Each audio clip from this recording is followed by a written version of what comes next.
Hello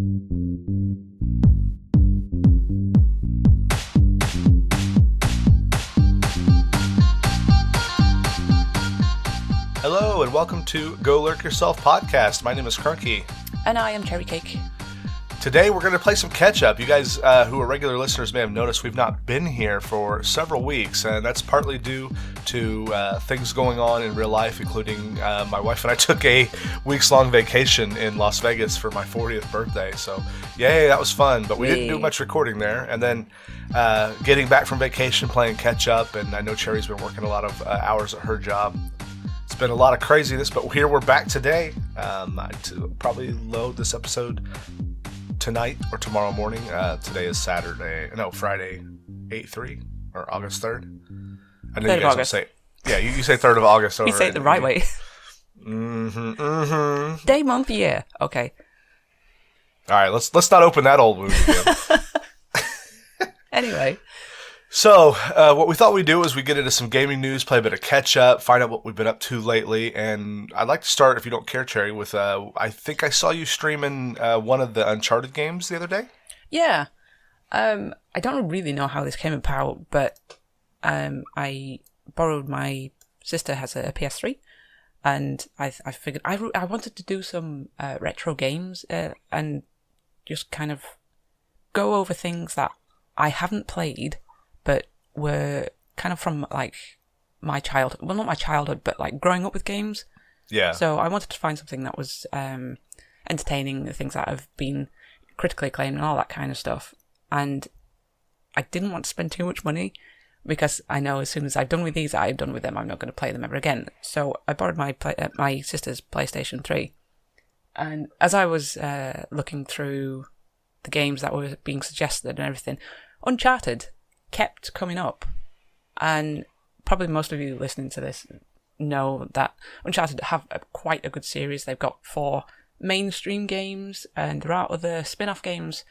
There's a couple for the Vita, the PS Vita. I think there is some DLC as well for the latest Uncharted 4.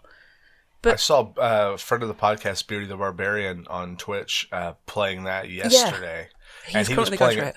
Yeah, he was playing Uncharted 4 directly from the PS4, and it was streaming in 1080p. It looked beautiful. Wow. I will say, definitely the PlayStation 4, when it must be, has he got a Pro? He does, yeah. Yeah, that'll be why. It's the beautiful games. Even the first one that I'm playing at the moment, these are blind playthroughs. I haven't played any of the Uncharted series, and just going into it, even like how old this, I think this one Uncharted, the first Uncharted was released like 2000, what was it, 2009? I'm not sure. I didn't have a PS3 back in the day, but it feels about right. If it's not there, it's somewhere close to that. 2007. 2007. Yeah, Ooh. just looked it up. Very close. So it's as old as my daughter then. Oh no. You'll have to tell her that. Yep. She's as old as the game that I'm playing. Ancient history, as she would say.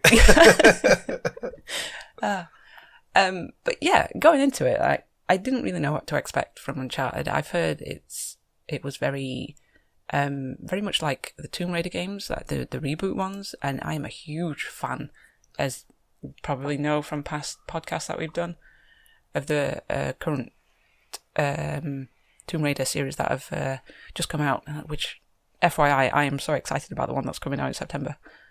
What day is it coming out again? I think it's sometime around my birthday. Like a day before or Yeah. 2? I think it's like the 15th. Yeah. It's like the 14th or the 15th. I can't actually remember. But I know I have taken that week off just so I can play it. Taking a whole week off to play a video game? What kind of... Oh, wait, I've done that before. I started playing Uncharted probably about 2 or 3 weeks ago. Mm-hmm. And the spare time that hasn't been taken up by PUBG, I have played it. And it's an enjoyable game. There are definitely some issues with it. There are some really frustrating parts, very awkward controls and camera motions that are it comes with the territory when you go to play retro games, especially in that period of time. Yeah, I was going to say that's just kind of a sign of those times, right? It definitely comes with it. Yeah. It's like this is I can relate a bit because I remember when Max Payne, I'm talking old school early 2000s original Max Payne came out. I bought it for PC, and this is back when PC games came in like a giant box. Oh wow! Yeah. Dual disc inside it with the DVD-ROM, Yep. and my computer was not strong enough to run that game well. Oh, so no. it came with a mouse pad. I had that mouse pad for like 5 years. There was a mouse pad in the box. Wow. And yeah, I mean, it was a long time ago, Cherry. Was it was it a special edition one or just the normal one? I think it was just the normal one. It was whatever was at the local retail shop. It wasn't or gaming store. It was like I think it was a brand new Walmart that had just opened up. All right. Yeah, and so anyway, I get the game home and I could barely run it, and I kind of shelved it. I was playing other MMOs at the time, so when I finally upgraded my computer one weekend, I was like, you know what, I'm going to go back and play Max Payne. And it was maybe a year later, and the game had not aged well in just that year. Another video game that was real popular, I loved when I was younger, was the original Deus Ex for PC. Oh yeah. And it came to Steam one weekend. It was like $5. I'm like, I'm totally going to play through that again. Nope, couldn't do it. I'm so frustrated by the controls. 5 minutes in, I'm like, I have such a spoiled gamer these days. But I'm sorry to interrupt. Please continue. No, it's fine. It's just something that we're used to now. I'm sure back in the day when it was first released, we didn't think anything of it. But obviously because of things have progressed and things have got better, it's very difficult to go back to that style of gameplay and not find it very frustrating and difficult to do. Like going back to Mario 64 or GoldenEye, games that I thought had the best controls ever when they were new, and now you're like, how did anybody play this crap? Yeah. Anyway, that's a story for another time. That's a whole other podcast. Yeah, actually, have we not done one on that? We probably have. Yeah, we've done a few. Yes. Yeah. So anyway, currently playing through it, and I haven't got too far into it. I don't think. I'm probably like maybe a third of the way through. I feel like things are starting to develop in the game.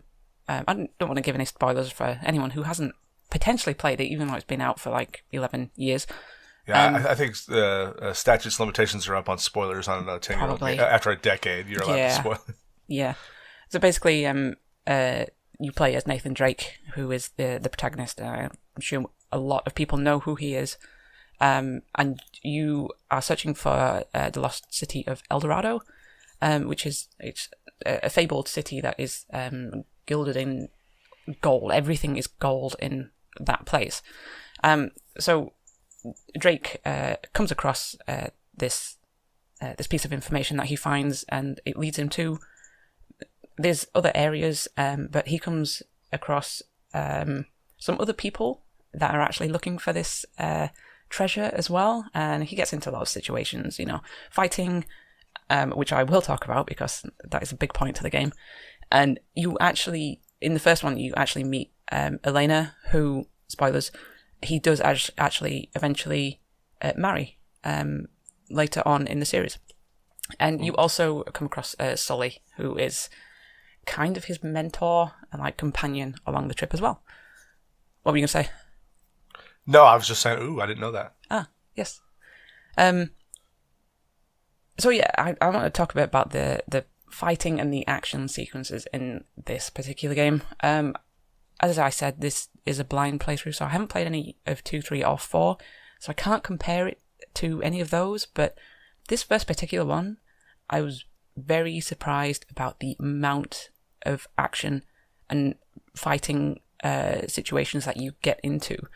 It's before I went into it, I expected it to be very comparable to Tomb Raider because a lot of people have said that it is, and I was thinking it was going to be a lot of puzzle solving, a lot of adventuring, a lot of discovering places, finding things, that kind of action, adventure. But it seems to be that takes a back seat where the fighting is very, very heavy in this first game. And like I say, I don't know if 2, 3, or 4 have continued that vein, or they've kind of lessened it and gone a lot more to the discovery route.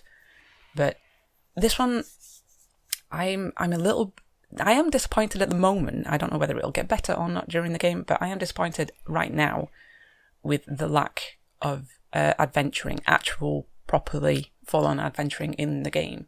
So, I've seen a couple articles on this when was Uncharted 2 on PS2 or 3? Hang on. I want to say it was on PS2, and then they remastered it for 3. When I first took the dive into PS2, that was one of the games that I got, and I tried it. I don't think I finished it. I tried it for a bit, but I remember friends at the time telling me, "Do yourself a favor and just skip part 1. Just go into part 2. You'll read a story synopsis of part 1 and go in." So I think I'm all for finishing up. If you're going to play them all, might as well play them all. Play the first one. I did the same thing when I played Mass Effect. Even though people who are on the fence with Mass Effect, I tell them skip the first one and just read like a summary. But I think the adventure part that you're looking for, and it is more Tomb Raider-y, comes in more at the second one. Yeah. I think it was you and probably a couple of others that said that 2 and 3 are probably the best ones. Disregarding 4, because I think 4 is pretty standalone and ridiculously good. But it's on the PS4, so it's a different kettle of fish, I guess. The main reason that I wanted to start from the first one, because I know that Uncharted kind of have a continuing theme with the characters. So I wanted to see where you first met Drake, where you first met Elena, and Sully as well, and any of the other characters that you potentially will come across in later games. So that was the main reason that I wanted to start from the first one. Yeah, I get it. I usually do that if I can, but sometimes, time, or if it makes me rage quit. Well, yeah, there is that, yeah. But generally, I have found it very enjoyable so far. Like I say, there are some really infuriating parts, especially ones on water, but I think that is just a given with any game. When you have water sections, they're just horrible to deal with. I am not a fan of water in games. I never drink the stuff. No, I hate it. No, completely hate it. It's funny because you start to think about the history of video gaming with Sonic and Zelda and Mario, and every one of them, those are the worst parts of the game, the water really levels. Yeah. Oh, I could hear that Mario 1 music. Da, da, da, yeah. Every time I think of water levels, it always reminds me of Sonic, and when you drown. Yes, when you were about to drown, it does the speed up music. it sends me to a panic. You have panic attacks?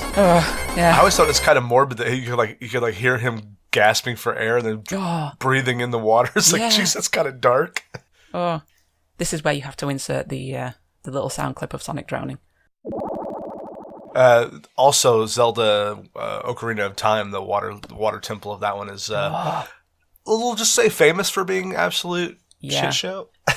I just remember that I think the first time when I played it originally on the N64, the first time around, I think I had to quit when I got to that part because I just didn't know what to do. And back then there were no game guides or anything, so this was before the internet. Have you know that the internet was around in 1998. You just had to dial into it. I still remember those dial noises. I only know because I had to do it. Oh, wow. So, as the old man of the podcast, I'll say back, I remember in 1995, I was previewing some college campuses in my hometown, and I went into this room that was probably 4 times bigger than your normal classroom, and there were just computers everywhere. And we're talking like old mid-90s computers, like real boxy gray things with a giant boxy monitor, CRT monitor on it. Yeah. And there were pictures on all the desktops of a guy surfing. And then they had Netscape web browser on them. It was the first time I ever saw the internet. I was like, "What? This is I knew about it. I'd heard about it. I'd read about it, but I didn't know it was like a thing I could actually go and do." And they're like, "Yeah, you could come in here anytime and just use the internet." And I got on and loaded up a text web page. Took a minute to load.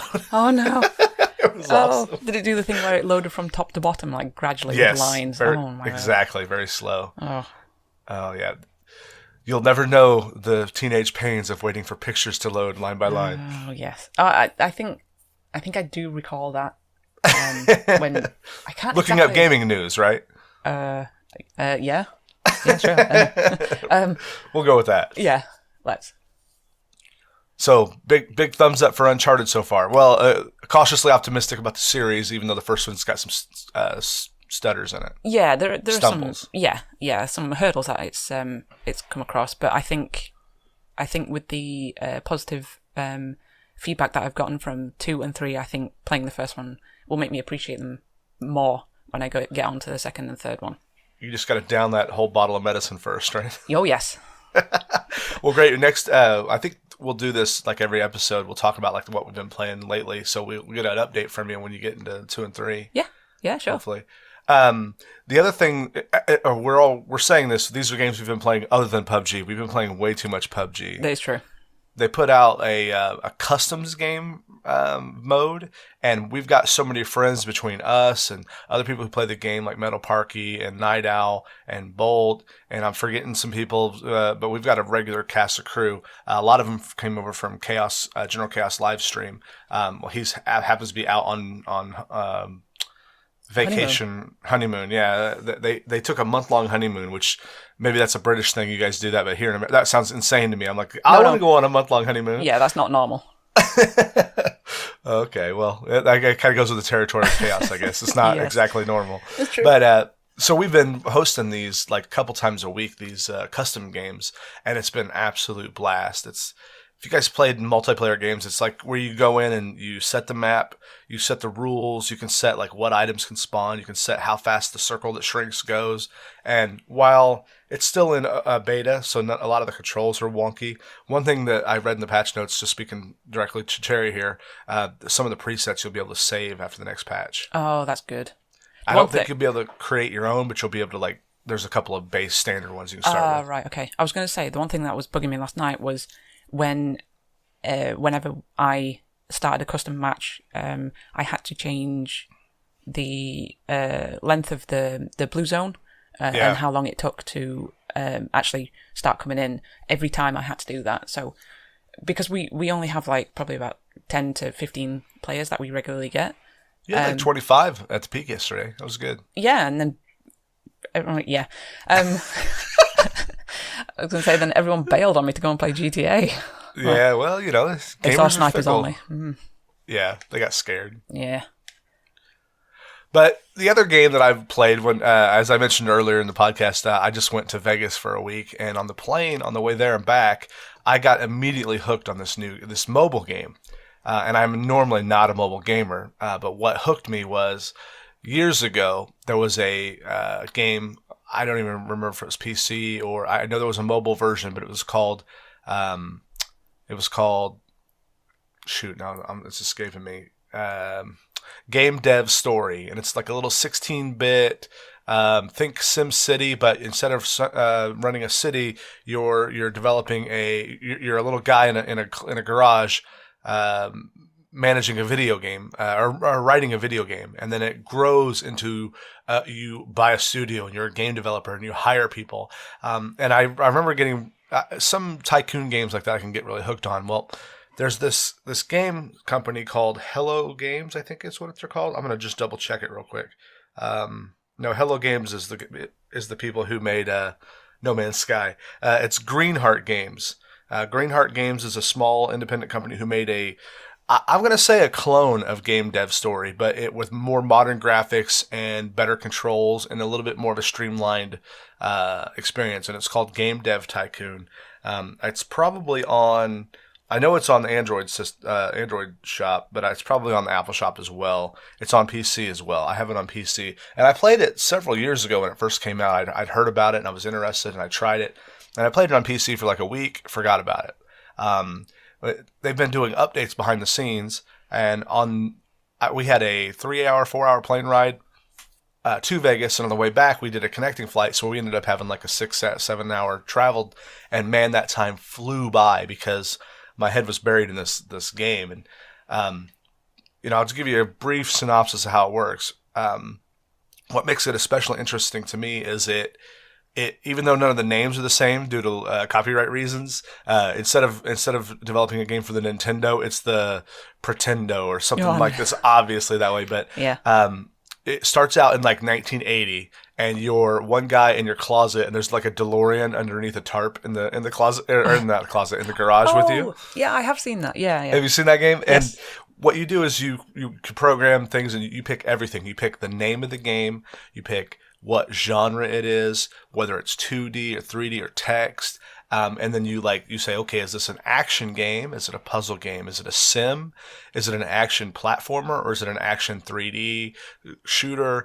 All these really neat things, and you have to so you go to create a game, and your game takes artistic stuff and technical stuff, and it's represented in Game Dev Story as these little bubbles that come out of your character and go up to the ranking of the system. And the red ones are bugs, and at the end of development cycle, you have to wait for the bugs to be fixed, or if you release a game that's buggy, it can affect its score.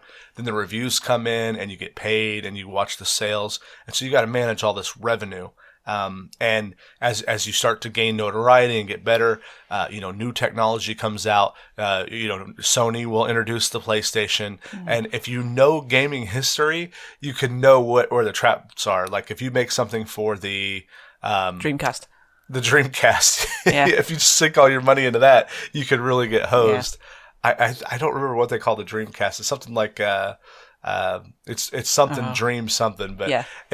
I can tell you, I've played the game through probably, I want to say I have. My longest one, I made it past current tech. You can get to the PS4 and Xbox One, and I don't think Switch is in there yet. If it is, I haven't got there.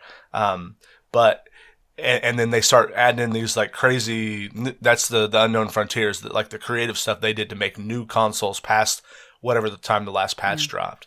And man, it's really addicting and fun in a different way, because it kind of plays off your knowledge of the gaming industry. Can I ask you what because you said that you played through like 2 or 3 times. Yeah, probably like 5 or 6. 5 or 6, yeah. What's the actual endpoint to it? Like, what happened to make you restart over, or did you just restart yourself? You go bankrupt. Oh, okay.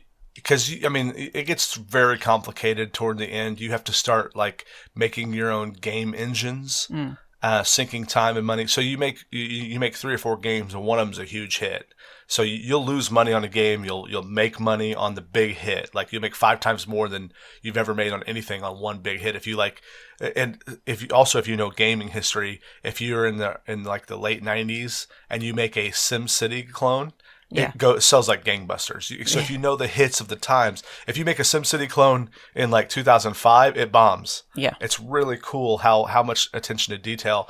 These are the things that are streamlined versus the old one, the Game Dev Story, the game that I really liked. This one fits a lot more into the history and knowing when to do things. You have to buy an E3 booth every year. Oh, and wow. And it's an investment. If you sink a bunch of money into an E3 booth and you pimp your newest game and it flops, it's just wasted money. So it's really interesting. That's you cool. have to buy marketing campaigns, and you can get like toward the end you can buy like $2.5 million marketing campaigns to build hype for your game. Yeah, hype is one of those things that just like in real life. If you dump $2.5 million into marketing and the game sucks, it actually hurts your company for like 10 years. Wow.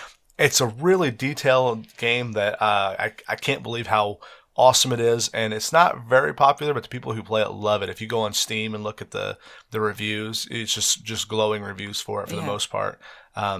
There's a couple of like little quality of life things that they could fix, but I think that's any game could always be going for those, especially when it's complicated as this. But you have to train your employees. You have to send them away. All your employees have these stats, like how artistic, how technical they are. And if you look out when you do your new hiring, if you know who Shigeru Miyamoto is, there'll be a guy whose name is very close to that, who's like off the charts potential. Yeah. And you can hire him for next to nothing. And then his ceiling, his soft cap of how high his stats can go is higher than everybody else's. Or if you know the guy from Sony, if you know the guy from the guy who made Doom, what is his name? I can't. The id Software guy. John Carmichael. Oh my God, how am I blowing this so bad?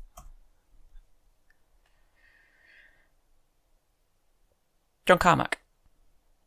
Yeah, Carmack, not Carmichael. I mean, it is early for me, so I'll go ahead and fall back on that excuse. But yeah, John Carmack is like a technical guru. He made the well, he had a hand in the Vulcan engine, but Yeah. He was the one who basically created the Commander Keen, Wolfenstein 3D, Doom, Quake, and Rage, all those things. And he's been instrumental lately in getting things into VR. Like Wow, yeah. Doom has the new Doom 2016 has a PS4 version and a Steam version called Doom VFR. Oh, Which is a play off the BFG from Doom. yeah. Anyway, Game Dev Tycoon, if you find yourself needing to play a game on mobile somewhere, the PC version's great too, don't get me wrong, but the mobile version was just like perfect. It was a time machine. Yeah, just one of those games that's perfect for mobile. Yeah, and I think it's fun regardless of whether or not you're a huge video gaming nerd who knows all the history. I think there's a lot of fun to be had. Yeah. Just because you get to like name the games, you get to you could do really funny stuff like make a shooter that's a Doom clone and call it pink rainbows and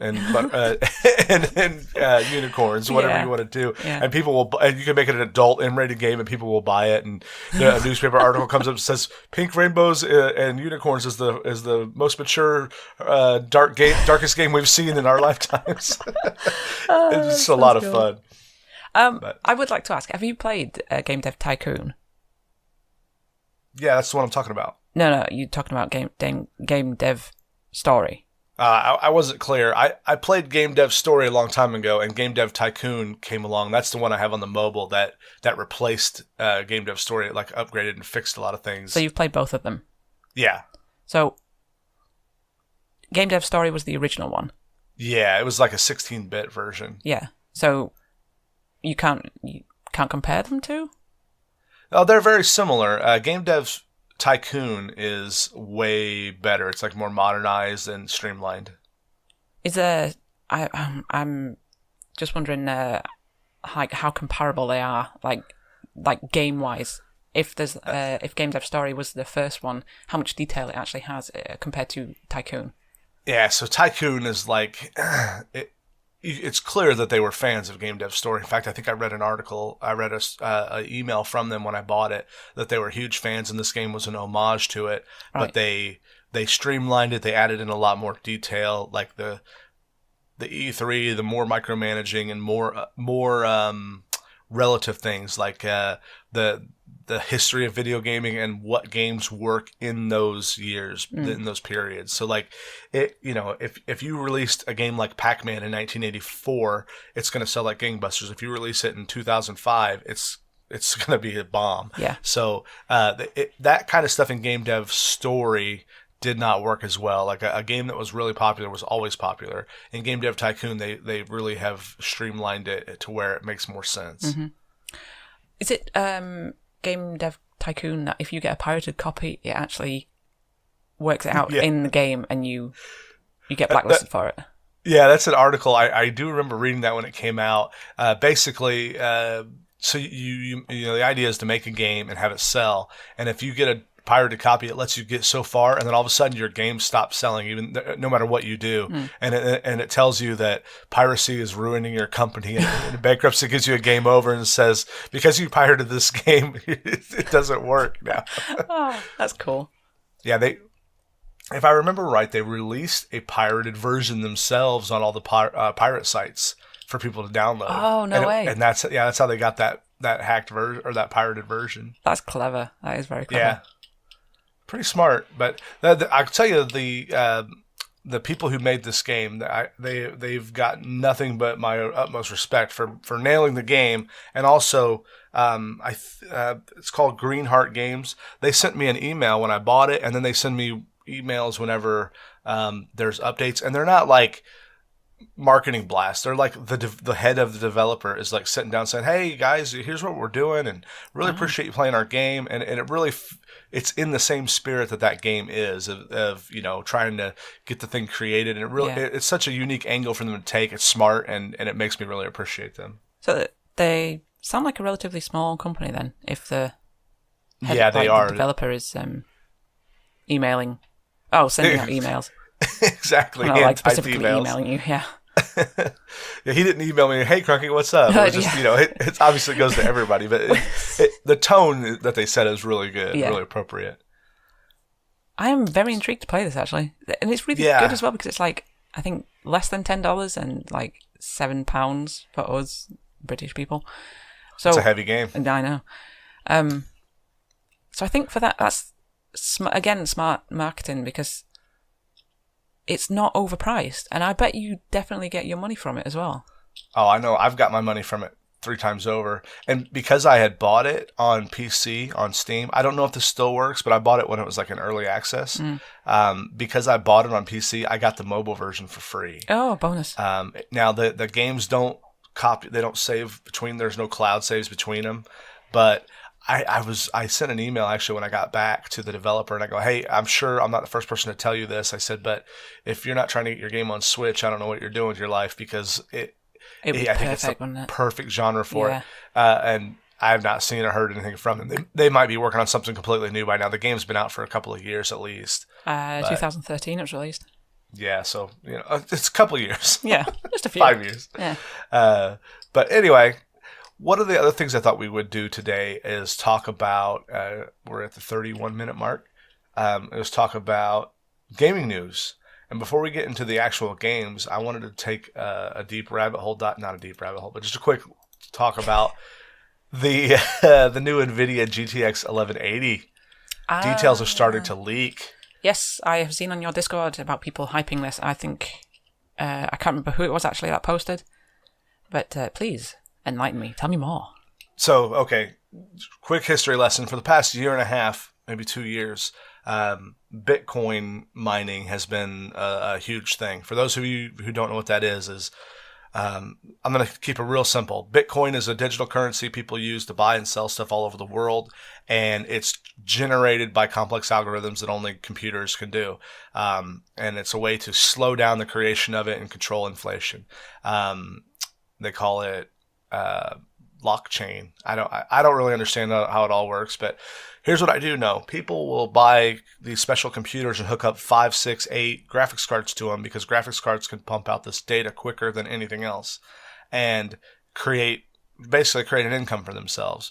And while that sounds awesome, what it does is it literally took a vacuum cleaner to the entire video card market. If you've looked to buy a video card in the last year and a half, I don't need to tell you the prices have been insane. I bought a GTX 1170 a year and a half ago, and the card that I paid $350 for sold for more than that not even 6 months ago, used. The market has been insane. Cherry recently got a graphics card, a 1060, I think, 6 gig, and it was like $300 US. And that card 2 years ago cost $250, and that was retail. So the retail reacted, and everyone's been waiting for the GTX 1180, which eclipses the existing high-end mark of the 1080 Ti even a little bit. Details on it are the 1180. This is all rumored at this point. TechRadar has an article where they say they think it might have GDDR6 VRAM and USB Type-C, which is great for a couple of reasons. GDDR6 VRAM is like way faster than the current pretty fast DDR5, and USB Type-C is a faster connection and more stable power management. They actually have a copy of the press board, which shows that it has a slot for a 6 and an 8 pin power connector. They expect the graphics card will have at least 8 gigs of video memory. So, long story short, without getting into all the technical details, too late, I already did a lot of them. Some outlets are saying that it might feature 16 gigs of VRAM, that GDDR6 VRAM, which would be insane. TechRadar doesn't think that that's likely, but if it takes both a 8 and a 6 pin, that means its power consumption could be huge and its heat output could be huge. For those of us who stream in a small room and can't have a fan blasting or without having to have our window open, that could be very, very warm. Yes. General rule of thumb in graphics card parlance or graphics card history to not buy the first tech one. I mean, a lot of people do because they're just excited, but they're usually overpriced. They don't manage heat as well, and you wait for the other manufacturers other than NVIDIA to pump out, like the PNY or the MSI boards that have the on-case fans. A lot of the stock cards that come out from NVIDIA have the rear blower on them, and that just does not dissipate heat as much as the onboard fans. A lot of us have cases that are built for this airflow of onboard fans on the GPU. So we'll see. I was excited for the seconds market on the 1080 Ti to drop considerably on the news of this to come out, and it has dropped. The retail market has dropped like $150. I looked when I bought my monitor a couple of months ago. I was just looking at maybe getting a graphics card upgrade instead, and the 1080 Ti was $900 US, which I can't bring myself to do. Ooh, yeah, could build a whole PC for that. Yeah. It just wasn't that much of an improvement. This 1180 though looks to be a huge improvement, but the 1080 Ti that was $900 a couple of months ago was like $650 yesterday, so it's dropped quite a bit. Wow, yeah. Since then, I did some history checks on Amazon. There's a website called Camel where you can put in any Amazon link and it'll tell you the price history of it for the last 3 months. And if you look at all the 1080s, man, they're dropping like flies. It's great. They're supposed to say, I think at is it Gamescom in Germany? Is that where Gamescom is? Yes, because that's one that Chaos usually goes to. Yeah, that is where they're going to supposedly release a bit of this. So when that news comes out and all the specs come out, maybe timing and they're saying it's got a theoretical August release date, which they may drop the news, the specs on it, and go, here it is, guys, come buy it. Wow. But Tech Radar also says it's probably going to be expensive. Yeah, that was my next question. If they have any guesses of the price range that this new one's going to be. Yeah, I've not seen any, and I would imagine that's if they do a reveal, that's when it'll come out. The MSRP will be super high. Yeah. But that's it for video card news. A lot of us have been looking forward to that all year. I mean, the market's been wrecked for a while, so let's talk about upcoming video games for August. Yay! What about you, Cherry? What are you most excited about? What's caught your eye? Okay, 2 have especially piqued my interest in this month. One of them you probably already know about, which is Overcooked 2. Yeah. Which is coming to the Switch. Sorry, is it coming to the Switch? I can't remember now. I know it's coming to the PC. In 4 days, it's coming to Switch. Is it? Oh, cool.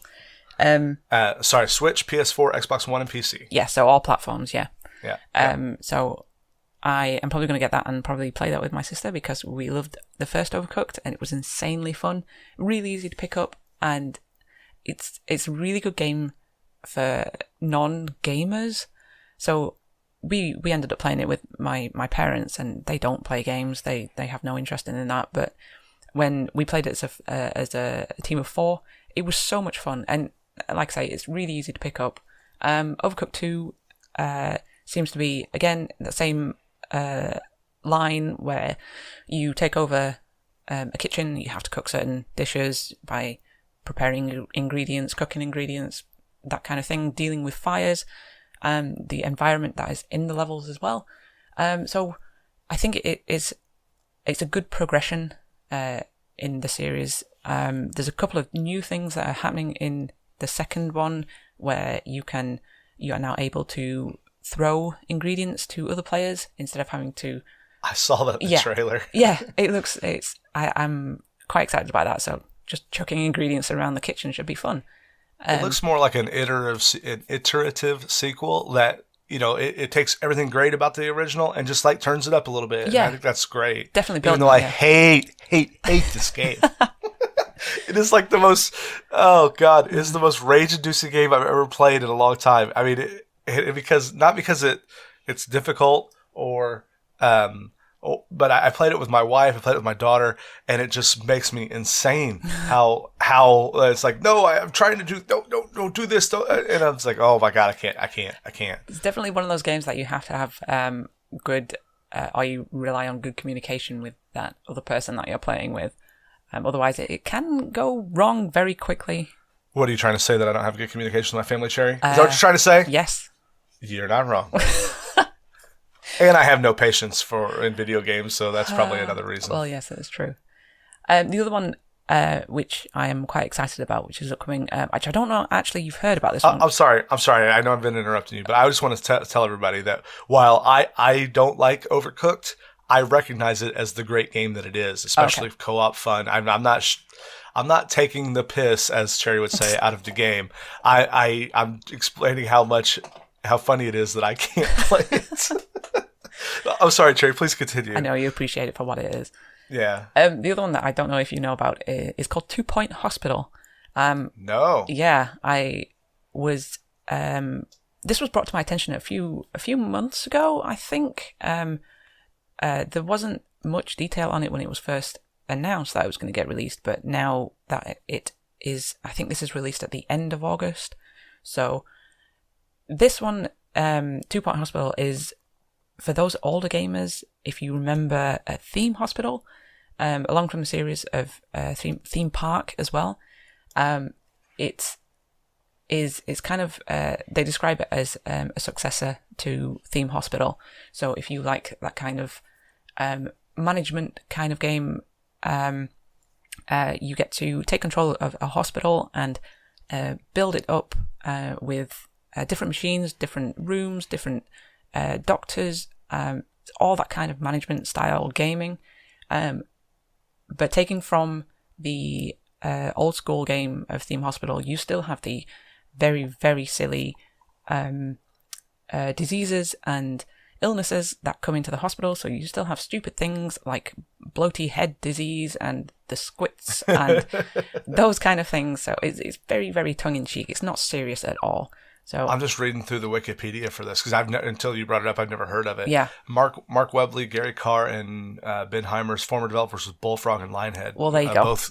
Both companies axed by EA. By the way. Gosh. I mean, not to make this an EA rant, because God knows I don't have any of that in me. No. But those guys with Bullfrog and Lionhead, they know their crap. I went from going, what, another Sims hospital? Oh, this will probably be really good. Yeah. If you haven't seen any gameplay of it, I would definitely recommend going to look it up, because if it might not be quite the same as game dev, but it does have that style of management feel to it, and definitely those guys that are from Bullfrog, they know what they're doing. Bullfrog were incredibly good at what they produced back in the day before they did get axed. So, yeah, that is definitely one on my watch list coming up. So, other games by 2 Point Studios. They announced a partnership with Sega for a sim game. I think this is it. 2 Point revealed their first game is going to be 2 Point Hospital, a spiritual successor to Theme Hospital. Yeah. In January for release later that year for Microsoft Windows. So it's not out yet. They were looking to have it out this January. No, it's released at the end of this month, the 30th. Okay. Yeah, and here's my thought on a delayed game. I know no one likes the bad news, especially if you're hyped and you're looking forward to it. It's really disappointing. But, and I may have even said this in this podcast before, quoted Miyamoto said, a delayed game can be, a game that's rushed early and it's buggy and broken and bad, but released on time is bad forever. A delayed game is good forever. If you take the time to make sure it's right, and that's a good sign that these guys were smart enough and had enough, financial solubility to be able to go, you know what, we're going to release it 6 months later because it's the right thing to do. Well, it's like you said then, it was actually forecast release back in January, but something that's obviously not been right, and to take 6 months to actually put it right, I guess, and head for release at the end of this month. So yeah, fingers crossed they'll have sorted out what the problem was. I think a perfect modern example of that is No Man's Sky. One of the things, I've not played it myself yet, but one of the things that I keep hearing about from everybody is how much better No Man's Sky is now. Yeah. Do you know that game came out 2 years ago? Did it really? Can you believe it's been that long? I thought it was longer than that, to be honest. Oh, no. It seemed like 6 months to me, but 2 years after the initial release of a $60 game, they totally reinvented the game. Yeah. Which is good, but it also is not good because, why release it 2 years ago? It was clearly an attempt at over marketing a not unfinished game and said, you know what, we put all this money into it, we're releasing it anyway, and it wasn't ready. I think, like, someone correct me if I'm wrong, but I think Sony had a bit of a hand in that, in rushing the release of it. It wasn't entirely down to was it Hello Games? Hello Games, yeah, that's who I incorrectly thought made Game Dev Story. It's a bit of a difference. Yeah. But yeah, I've seen a lot of that speculation too, and I see no reason why it can't be true. It definitely smells true. You know what I mean? It passes the smell test. But anyway, release your games late. Nintendo famously releases games late, but they're usually pretty good. Speaking of, while we're on the topic of Nintendo releasing late, has there been any more information on Dark Souls? Actually, I read a rumor. I don't know how firm this is, that it might not come out till October. Wow, that's a setback, isn't it? Yeah, I think they ran into issues with the port, either the port company or the game engine. The game engine was very much made for the PS3, so and to use its particular oddities and hardware setup. It was actually on both. It was on PS3 and Xbox 360, but the game engine that they used was based off an earlier game called Demon's Souls. Yeah. And that was definitely made for the PS3. So I think they were just having some issues porting it to the Switch, which is definitely more of a mobile type processor and hardware setup. It's not as powerful. Yeah. If you look at there's a really popular YouTube channel called Game Explain that focuses a lot on Nintendo stuff. And I've seen them with like off-camera footage, not off-screen footage, where someone has a handy cam with them as they're playing through Blighttown, which is like one of the most notorious areas in the game for processing power. Like it's a lot of crap to render, and it looked to be running fine. So whatever issues they're running into may be non-related to that, but I don't think it's a coincidence that that's being delayed again and again and again, and not really. I mean, to its detriment, it's going to be tough. It's going to be a tough sell for diehard fans to buy it again because they had to wait for the all the hype from the PC and the PS4. And now there'll be some casual fans or people who are just Switch owners who will buy it. And that's cool, but I think this is Nintendo probably. This is just my assumption. Nintendo probably looked at the port and said that's not ready for prime time. Yeah. Take it back to the drawing board, which again, as disappointing as it can be when you're looking forward to something, I applaud it because I'd rather be disappointed with a delay than disappointed with a game that came out on time. But shit. Yeah, exactly. Yeah, I also feel like when it is released, there is going to be like a massive skyrocket in Switch purchases because everyone will be raging and throwing their Switches across the room and breaking them. Right. So. Well, speaking of delays, one of the games I'm most excited about this month is... Did you like that transition? Very smooth. Huh? No, it's not so smooth now. You pointed it out. Yeah, I know. It's funnier. Monster Hunter World for PC. Oh, yes. This game, I actually have it on PS4, and I'm making a trip to GameStop later, and I'm going to trade in my PS4 version because I'm going to buy the Monster Hunter World version for the PC next week. I'm very excited about it for a few reasons. Monster Hunter is a game like hanging out at the bar. It's only fun with your friends. It's not fun by yourself. And it's a very technical game, and it's a loot grindy game. If you've never played it, you basically are a member of a tribe on an island, and there's monsters invading, giant dinosaurs and birds and these, evil looking creatures. And it's a lot of fun. But you have to, you get an axe or a sword, you pick a weapon and stick with it. And you and 3 other friends can join up and take down these giant monsters, skin them for their horns and their things, and upgrade your weapons with them. It's very, very, what I want to say, like caveman style. There's not a lot of technology. There's no electric stuff. It's all, we cook meat on a spit. We sharpen our weapons with stone. We kill these giant monsters and take their parts back and make things with them. It's very simple gameplay loop, but the fun is in the combat. The PC version has mouse and keyboard controls. I looked at one screenshot that made me think, I think I'm just going to stick with controller on this one, because it's as much of a mouse and keyboard guy I am with most games. I find third-person over-the-shoulder action games, as long as they're not shooters, work really well with controller for me. Like if it's a melee swinging weapon like Dark Souls or the Batman Arkham series or Tomb Raider. Tomb Raider has a lot more shooting in it, I think. But if it's focused on melee, I tend to go controller with it.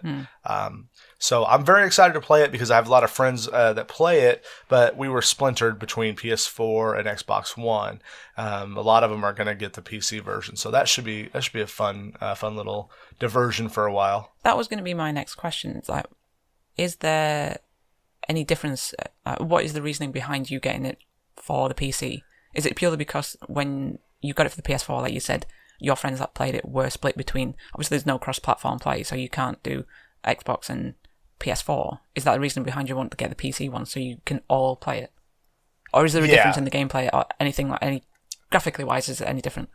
Oh, there's a huge difference in graphics. What I've seen so far, if you have a PS4 Pro, you can pick between 4K and 60 frames per second. If you play in 4K, it's 30. If you play at 60 frames per second, it's stuck in 1080p. In PC, if your PC can do it, you can run it in 4K, 60 frames per second. Right, okay. So there's a definite performance increase. It looks a little prettier. But the biggest draw for me is to be able to play with my friends. I've got a good friend of the podcast, B. Shiv, Levi Hurst, Chichin, a bunch of these guys, they all play on PC, and to be able to have a group of people to hop in and hop out with when you have the time, instead of scheduling it, you just there's a big ball of people who are playing in this one. They have like guilds, clans on there, and you could hop in and just join and help each other.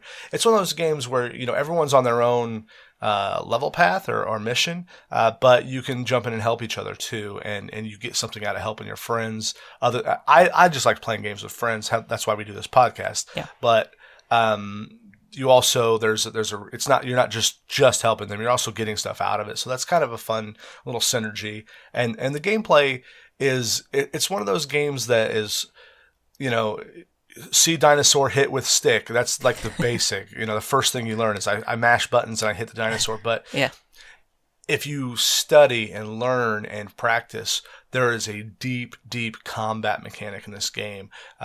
Sort of like a lot of people here, I have to believe, have played World of Warcraft. When you first make your mage, you're like, oh, I push fireball and things die. This is fun. And then you get to like level 20 and you start realizing that, oh, if I do my fireball enough times, this like second spell, they call it procs, or it happens. The guy catches on fire, and if I hit him with this other spell while he's on fire, it does bonus damage. Oh, there's a strategy to the game. And then by the time you're at the max level, you're juggling all kinds of crap. If I hit three red fireballs in a row and then I hit him with I'm oversimplifying it, but basically. No, I was going to say when I got to max level, I was still firing frostbolts. Well, that's why you're not an epic raider like I was, Cherry. Shut up. World of Warcraft is fucking serious, and you will treat it as such. I remember we in the Firelands. Is that what they called that? The raiding area in Cataclysm. Oh, it's been a while. I honestly can't remember. Our raiding guild was like the third guild to take down the boss in there. Nice. I don't even remember his name. He was just how the warlock could have a giant fire pet. Yeah. He was basically a giant one of those. Oh, right, cool. But anyway. Yeah, that's because I'm awesome at video games, everybody. Nerd! Yeah, pretty much. Actually, I don't play World of Warcraft anymore. I was going to say, speaking of Warcraft, there is a new expansion coming up. There is. It's called something or another. What is it called? I actually can't remember. Battle Google? for Azeroth. Oh, okay. Battle for Azeroth. It just dawned on me. But yeah, it has been a hot minute since I last played Warcraft. It's probably been like 3-4 years since I last played it, so wow, I am not up to date on literally the world of Warcraft. I have lost what the storylines were, who's died, who's alive, who is in charge, all that jazz. I do not know anymore. I bet it was some night elf and a what are they, orc. I bet some things happened with those guys. Yeah. And the Draenei. Oh, yeah. So, talking about Monster Hunter, there's also a Switch version of Monster Hunter Generations Ultimate coming out, which is the more cartoony look version of it that was out in Japan. The Generations Ultimate was called Monster Hunter Double Cross in Japan, and it was for the 3DS. And I love Monster Hunter, but I cannot play a 3DS. My hands are just not made for that system. They start cramping up on me, and I just need to build up the muscles. You play it for, no, my hands just hurt more. So that one's coming out, which if you like your Monster Hunter, it comes out at the end of the month though. If you like your Monster Hunter, but you want to play it on the go, that's kind of antithetical to me because, I want to play it online with friends. So if you're on the go and you want to play it with friends and you're in Wi-Fi area, okay, but I don't know. I'm not always around Wi-Fi when I'm on the go. Yeah. I just wish I was just looking up Monster Hunter on Steam. I just wish it was just a little bit cheaper. I have an issue with games, these AAA titles that this is retailing for £50. Yeah, it's a full price Yeah. AAA retail game. This is one of the games that I'll say if you don't know you're gonna love it, don't get it. Yeah. Because I don't think Cherry. I don't think it's your kind of game. Just looking at it, I'd love to be wrong, because I'd love you to get in the mix and play with us and enjoy it. But if you're not gonna like it, it's too big of a pill to swallow. Yeah. But if I've been playing Monster Hunter on and off for 5-10 years, and it's a game that, like 5 years ago when I was trying to play the goddamn 3DS version, I was going, why don't they just put out a PC version of this so I could use a controller or a console version? Yeah. And not only did they do that, they made it with modern graphics. It's always been stylized as a bit cartoonish, sort of like WoW. And they went full on. I mean, it's still got a little bit of a cartoon look to it, but it's more realistic. Like the character models look human and whatnot. So I'm pretty optimistic about it. That said, I didn't play the PS4 version very long, but I chalked that more up to do with the fact that I didn't have a lot of consistent friends to level with. Yeah. And the people that I was trying to play with, like Chichin, I literally could not keep up because he was putting in 12 hours a day in the game. Oh, wow. So, yeah, it's one of those games where, like, hey, you can join your friends, but if they're doing like epic high level in-game stuff, there's like 3 or 4 points in the game you have to get past in order to join them, and I just had a hard time doing it solo, and I was playing too much WoW. Is it? Or not WoW. Yeah. PUBG. Oh, wow. That was a bad mix-up, man. Not Yeah. like. Is it one of those games where you have to almost level with your friends at the same time? Not exactly. Like back in the day when WoW came out, you had to be within like 4 or 5 levels of each other, and then they kind of relaxed it recently, where if you join up with a friend who's significantly different than you, then it'll just like automatically boost you up. It does that kind of thing. Right. If your friend who's like, let's say you're Chichin and you're epic in-level content, you're farming for the last 3 or 4 pieces of gear, but you're waiting on the patches to bring out new content, you can come slum it with your buddies who just started the game. It brings you down to their level, to their monster, and help them fight. However, if Chichin goes, hey, you guys come help me beat this epic in-game boss that the story hasn't even shown you yet, they can't join you because they have to do a certain step in the story as to avoid spoilers. It's gated slightly. I think it's a pretty fair mix when it comes to, if they don't want people to have the in-game surprises spoiled to them. Is the only reason. And there's 2 or 3 of them. Last time I looked, it's not anything real major. Does it do that thing similar to WoW, where if you have a really, really high level character friend that's playing as that, and you're just like a base player, if you put your two together and the base player needs to go and do some certain low level quests or missions or defeat something, is it like say similar to WoW, where the higher level player can just one shot the lower level enemies? No, because it nerfs down all their stats. So they're not completely OP then. Right, exactly. Okay. That's fine. Yeah. It's smart. I mean, they'll definitely have an advantage because they're it's sort of like other third-person action games. The knowledge of how to control your character is more important than your stats, so to say. Right. Or to say. The difference is, like, if you have better armor, you may not get one shot by the monster's epic attack. Right. some of the later games monsters have like these. There's one in particular who has a basically one-shot attack that if you've not learned how to dodge it or to block or to get out of the way, it's basically a noob gate. It's to keep button mashers from getting too far to where they'll just get aced later. Yeah. They start giving the intermediary monsters some like highly telegraphed. Oh, here it comes, guys! If you haven't learned how to do this yet, you're about to learn the hard way. Oh, man. But it's a fun game. I give it all kinds of thumbs up on the PS4, and I think the PC version will be the same, if not a little prettier. Nice, definite recommendation then. Yeah, definitely. And if you want to play with us, I'll be check my Twitch channel. I'll be running a clan probably. So that's about it for me. The other upcoming game is actually, I was looking at it just now. It comes out in September, first week of September. It's the Spider-Man for PS4. So we'll talk about that next time. Woo. Yes, we will, because my ultimate game of the year is coming out in September. So that will be one to watch. What game is that again? I think it's called something Raider. It's like got maybe a chasm or a tomb maybe in something there. Yeah, something like that. So, speaking of Twitch, how can people reach out to you, Cherry? You guys can find me. I am streaming on Twitch, usually in the evenings, English time, I guess. But you can find me at twitch.tv/CherryCakeTV. And if you want to contact me on Twitter, you can get a hold of me at CherryCake518. What about you, Crunk? I am on Twitter. I'm at Crunky_TwitchTV. No, Crunky_Twitch. Sorry.